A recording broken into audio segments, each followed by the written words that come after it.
മോളെ, എന്നോടൊന്നും തോന്നരുത്. കുട്ടിയോടുള്ള സ്നേഹം കൊണ്ട് പറയുന്നതാ. ഇനി ഇവിടെ നിന്ന് ആപത്താ. അവൻ തിരിച്ചു വരുമ്പോ നിന്നെ ഇവിടെ കണ്ടാൽ എന്ത് ചെയ്യും? കൊന്നുകളയോ? അങ്ങനെ പേടിച്ചു പോകാനൊന്നും എന്നെ കിട്ടില്ല. എനിക്ക് രണ്ടിലൊന്നറിയണം. മോളെ, നിനക്കവന് ശരിക്കും അറിയാഞ്ഞിട്ടാ. എന്തെങ്കിലും മനസ്സിൽ വിചാരിച്ചാൽ അവനത് നടത്തിയിരിക്കും. അവൻ കാരണം മോക്ക് എന്തെങ്കിലും സംഭവിച്ചാൽ ഇതിലും കൂടുതൽ ഇനി എന്ത് സംഭവിക്കാൻ? ചേച്ചി എന്നോട് ക്ഷമിക്കണം. ഫീച്ചറും പത്രവും എന്നൊക്കെ ഞാൻ പറഞ്ഞത് വെറും നുണയാ.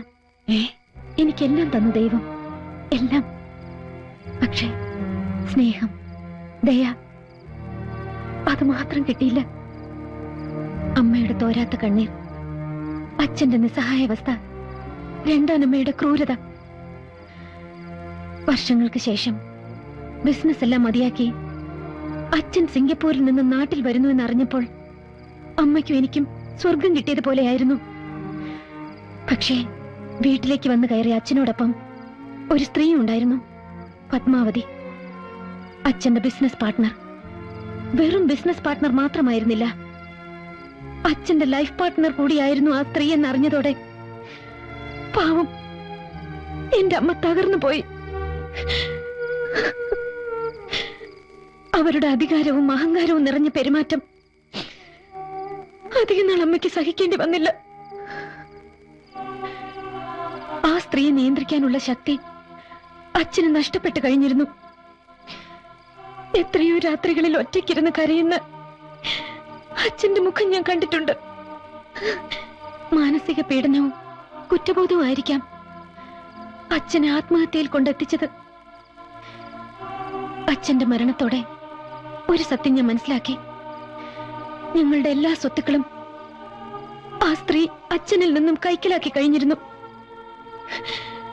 എല്ലാം ഉണ്ടായിട്ടും ഒന്നുമില്ലാത്തവളായി ആ സ്ത്രീയുടെ അവഗണനയും പുച്ഛവും സഹിച്ച് ഒരു അനാഥയെ പോലെ എനിക്ക് അവിടെ കഴിയേണ്ടി വന്നു. സ്വസ്ഥത അതെന്നും എന്റെ ജീവിതത്തിൽ നഷ്ടപ്പെട്ടു കഴിഞ്ഞിരുന്നു. ഒരിക്കൽ പോലും സ്നേഹത്തോടെ ആ സ്ത്രീ എന്നോട് പെരുമാറിയിട്ടില്ല.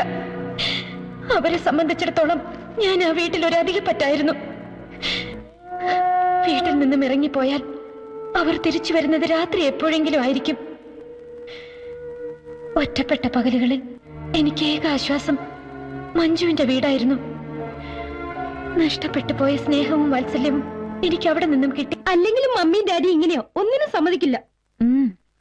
ആന്റി, മഞ്ജു വാക്ക് കൊടുത്തു പോയതല്ലേ. ഒരു ആഡ് ഫിലിമിൽ അഭിനയിച്ചു എന്ന് വെച്ച് ആർക്കും ഒന്നും സംഭവിക്കാൻ പോകുന്നില്ല. കലാതിലയം കിട്ടിയതിനു ശേഷം TV സീരിയലും മറ്റും അഭിനയിക്കാൻ എനിക്ക് എത്ര ഓഫേഴ്സ് വന്നാന്നറിയോ? അയ്യോ മോളെ, നീ എന്തൊക്കെ പറഞ്ഞാലും ശരി, കോഴ്സ് കഴിഞ്ഞിട്ട് മതി ഇതെല്ലാം. പ്ലീസ് അങ്കിൾ, അതിന് മഞ്ജുവിന് പെർമിഷൻ കൊടുത്തേ പറ്റൂ. എന്റെ ഒരു റിക്വസ്റ്റാ, ഒന്ന് പറയൂ ആന്റി. ആ എങ്കി സിന്ധു മോള് ഞങ്ങൾക്കൊരു വാക്ക് തരണം. മറ്റൊന്നുമല്ല, മോളുടെ കല്യാണക്കാരൻ തന്നെയാ. എന്റെ ചേച്ചിയുടെ മോനാ സുരേഷ്. ഡൽഹിയിലെ എയർഫോഴ്സിലാ. അയ്യോ, സുരേഷ് ആ യൂണിഫോം ഇട്ട് നിൽക്കുന്നതാണ് എന്ത് രസമാണെന്നറിയോ? മോള് മറ്റൊന്നും ആലോചിച്ച് വിഷമിക്കണ്ട. ദേ, ചിറ്റയെ കൊണ്ട് സമ്മതിപ്പിക്കുന്ന കാര്യം ഞങ്ങൾ ഏറ്റു. അല്ലേ ദേവകി? വലിയ ആർഭാടമൊന്നുമില്ലാതെ വളരെ ലളിതമായ രീതിയിൽ കല്യാണം നടത്തിയാൽ മതിയെന്ന സുരേഷിന്റെ അഭിപ്രായം. പത്മാവതി അമ്മ എന്ത് പറയുന്നു? ഓ, അങ്ങനെയെങ്കി അങ്ങനെ. ദേവകി, സിന്ധുവിനോട് ചായ കൊണ്ടുവരാൻ പറയ്. സിന്ധു,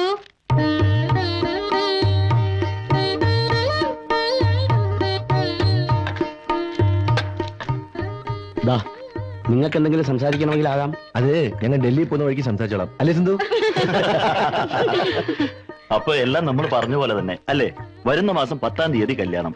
അത് ഇവിടെ വെച്ച് നടത്തണമെന്ന് ഇപ്പൊ തന്നെ അങ്ങ് തീരുമാനിക്കാം. എന്താ പത്മാവതി?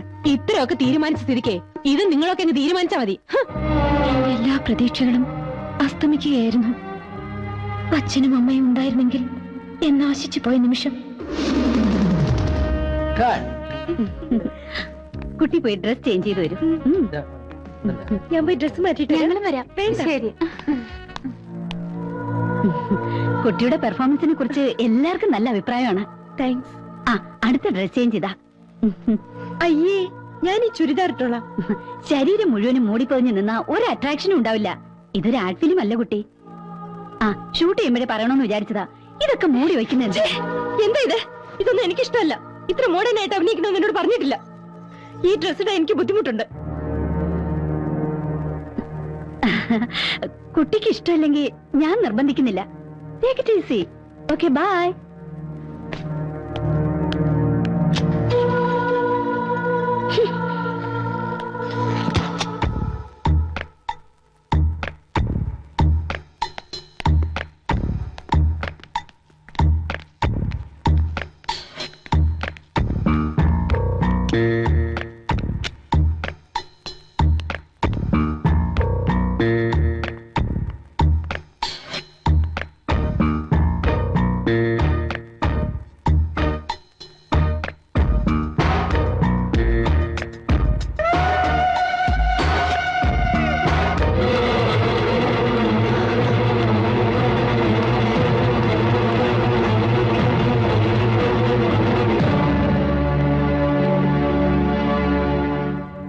ഫിലിമിന്റെ പേരിൽ അവിടെ വേറെന്തൊക്കെ വൃത്തികേടുകളാണ് നടക്കുന്നത്.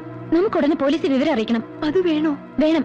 നിന്നെ പോലെ ഒന്നും അറിയാത്ത പാവം പെൺകുട്ടികൾ ഇനി അവരുടെ വലയിൽ ചെന്ന് വീഴുന്നതിന് മുമ്പേ പോലീസ് വിവരം അറിയിച്ചേ പറ്റൂ.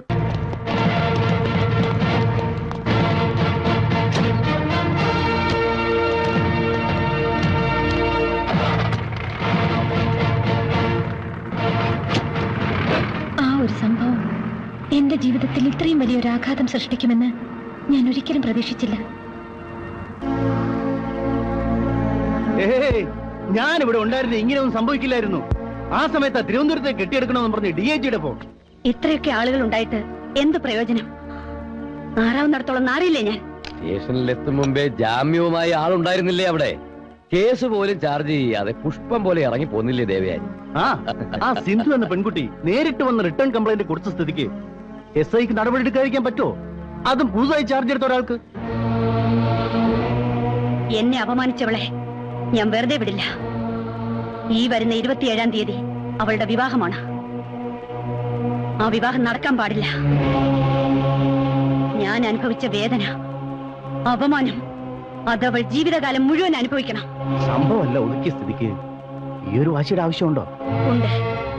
അല്ലെങ്കിൽ ഈ ദേവയാനി ജീവിച്ചിരുന്നിട്ട് കാര്യമില്ല. സിന്ധു, അവളെ ഞാൻ കുത്തുപാള എടുപ്പിക്കും.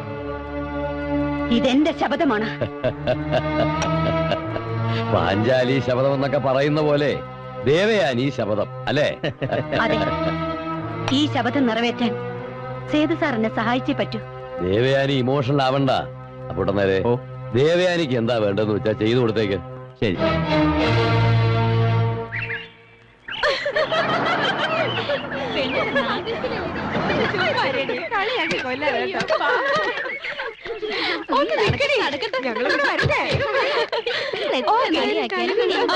ഹലോ, ഞാൻ വെയിറ്റ് ചെയ്യായിരുന്നു ഇത്ര നേരം. വാ അകത്തിരിക്കാം. നീ റെഡിയാവും, ഞങ്ങൾ ഇവിടെ ഇരുന്നോളാം. ആ ശരി, സന്തോഷം കണ്ടില്ലേ?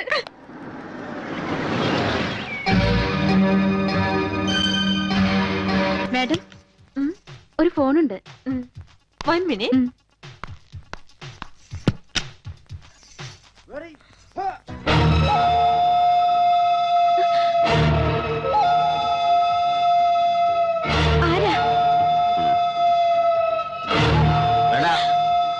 അത് പുറത്തുനിന്ന് അടച്ചു.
മിസ്റ്റർ സുരേഷ് അല്ലേ? അതെ.